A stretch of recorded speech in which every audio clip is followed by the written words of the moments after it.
There is no evidence of the traditional text before the 4th century. That's the Lucian recension theory. But you see these papyrus things here, they number papyri, these little pieces of paper. Papyrus 52, 100 to 175 AD, has one spelling difference and one place that I consider to be a scribal error, because it was an omicron, a Greek omicron, that was misplaced and put in front of a word instead of it behind it. Besides that, it is a perfect match to the Textus Receptus. Papyrus 32, 200 AD, has two spelling differences, and beside that, it is a 100% match to the Textus Receptus. And the Textus Receptus is based on the traditional text. Papyrus 66 is a mixed text. It has traditional text readings, it has Alexandrian readings, but it's dated 200 AD.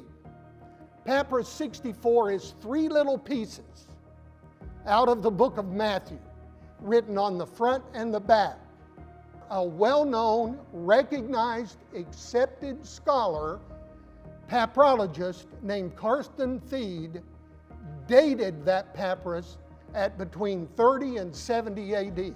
Now there's an interesting thing in Matthew 26:22, because if you read the literature will tell you that in Papyrus 64 there is no difference between Papyrus 64 and this, the Nestle-Aland Greek text. I beg to differ.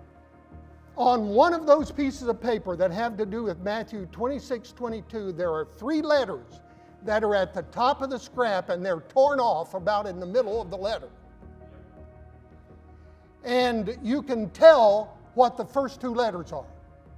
That's not hard. It's the third one that you have to look close at. It's tau and omega.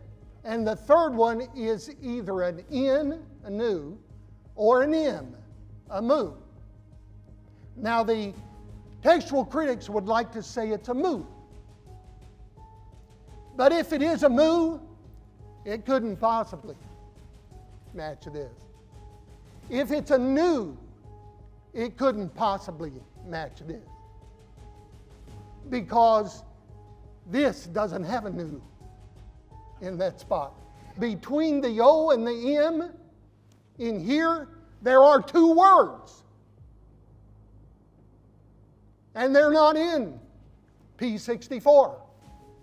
Carsten Thiede decided, after deep study with all of their equipment, that it was a nu.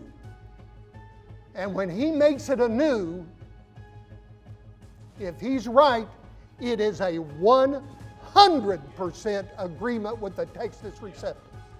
That is remarkable.